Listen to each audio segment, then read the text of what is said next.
Hi Veer, hi Kunal, welcome to our show. Hello. Well, you're here on my show for the first time, so thank you so much for being here.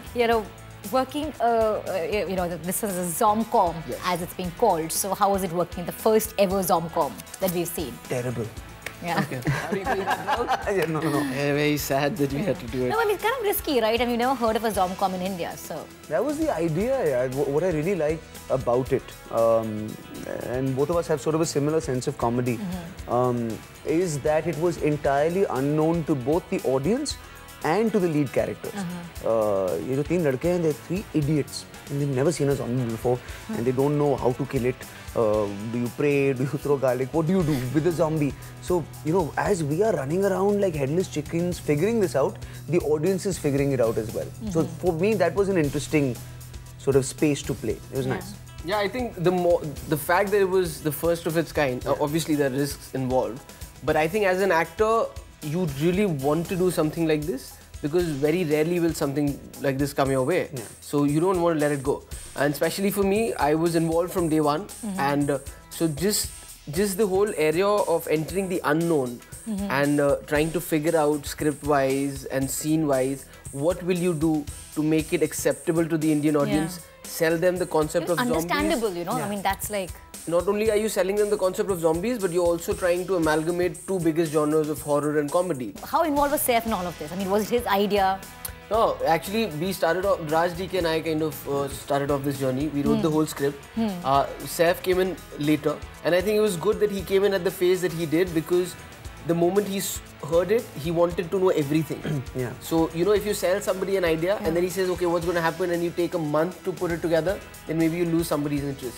But we had a script in place with the dialogues and the whole thing was ready, and we were kind of trying to make it other way, like, you know, elsewhere.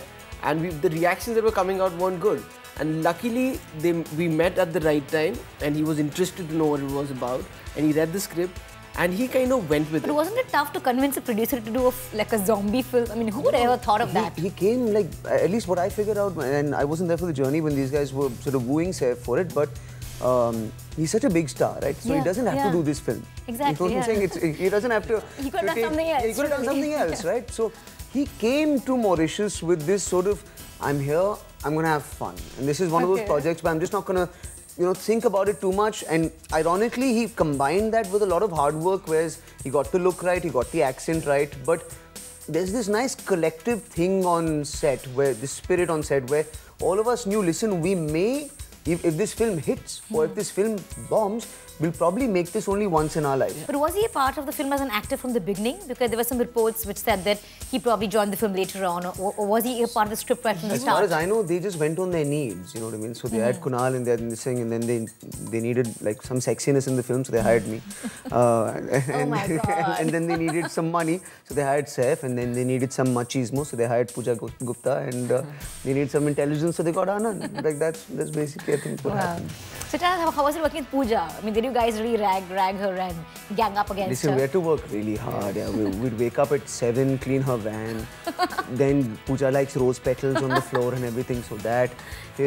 She likes those candles, apricot and peach, and also that. So it's all about her, yeah. Her script has to be printed on pink perfume paper, written in pink peacock feather.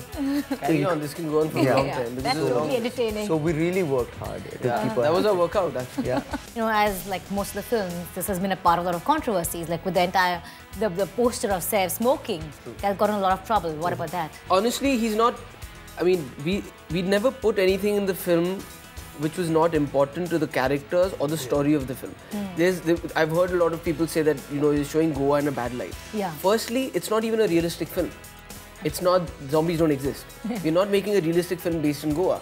We're creating a fictional story and it's not even happening in Goa. They go to Goa and then they move on to an island away from Goa where this party is happening. And then when you see the film, I can understand if you see the film and you still have a problem. You know, you done a lot of experimental stuff, like even Delhi Belly was that kind. Do you take an effort to actually choose such roles, or? Well, so for me, I'm in a strange space where, like, a film is not just doing a film to me. It's not doing stand-up. It's not doing a bunch of stuff for 4 months in my life.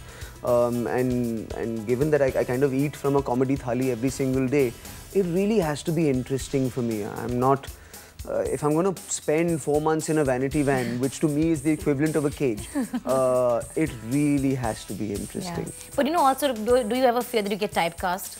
No. So, I mean... Because we do think of comedy. I mean, no, so in my next few releases, I have a kids film, a rom-com, a commercial love story, an action film, a drama, sort of a rural film, and this film. So I kind of asked myself, especially after Delhi Belly, where I said, okay, it was the booster shot that one needed to the career and took one from character to lead and got one out there.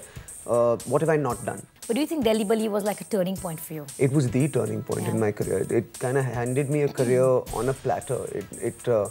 I had 40 scripts and I signed 5 films in 45 days after the release of Delhi Belly. So it was like, yeah, thank you, Amit. Just, yeah, absolutely. You worked as a child artist. Yes. How was it back then? Like as a child, is it different? Because are you less conscious? Are you less inhibited?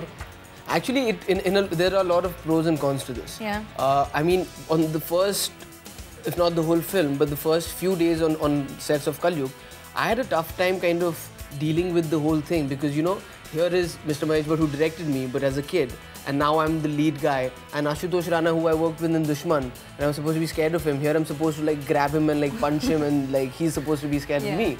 So I was taking some time to adjust to that. And also the fact that even till my last film, Zakhm, as a kid, there was no video assist. And the director would always be standing right next to the camera.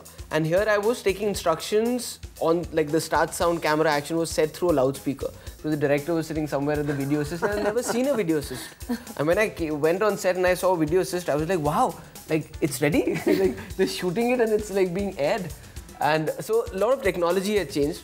A lot of newcomers had come into various, like I was launched at 21, my director was 23. That didn't happen so much earlier.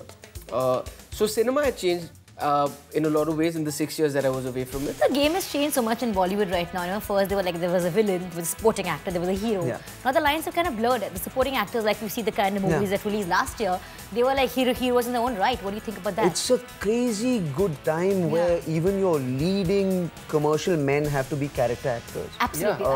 Character actors, the right word. It is a great time in that, like I honestly believe, like if a guy like me is leading a film, literally anybody can, alright? And but it's this groovy space where right now, if you are smart about your economics, you can make any concept you like with any cast you like. Veer is known for his great comedy. So was it tough like matching up to his comedy level? I've said this in every interview, but like with a stand-up comedian, the first thing you might ask him is, hey, chal ek joke suna. But that's not how they are. I mean, like as an actor also, like, it's like going to, when the kids are made like embarrassed to death by their parents by saying that, chalo beta poem.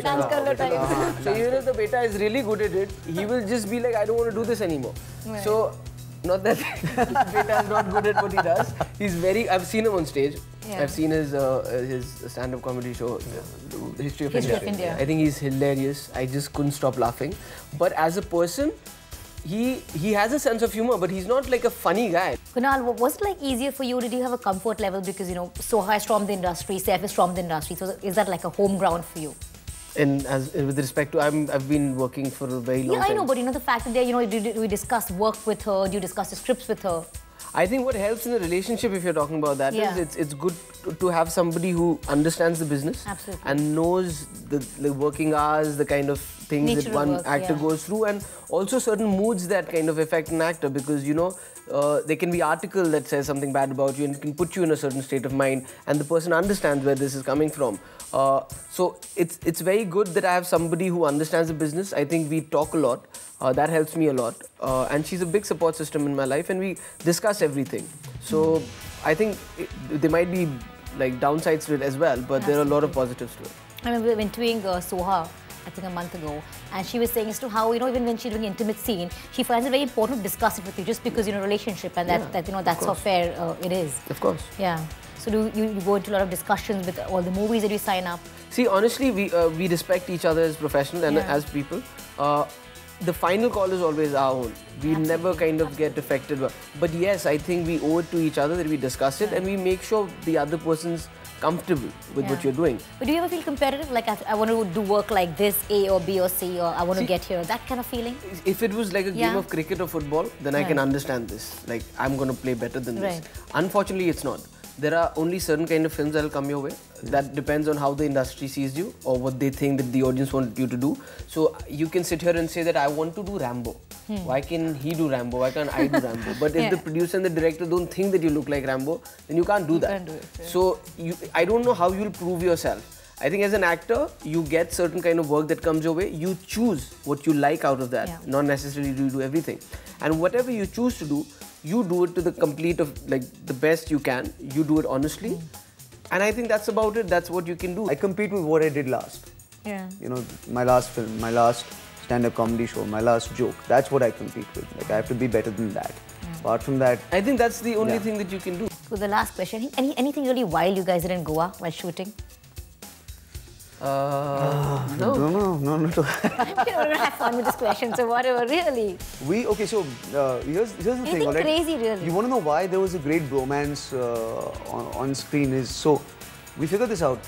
Anand, Kunal and I are 3 Geminis with birthdays like within 2 weeks of each other. And our driver was also Gemini in Goa. So all 3 of us play guitar, we all like love music, so we just drink and sing after.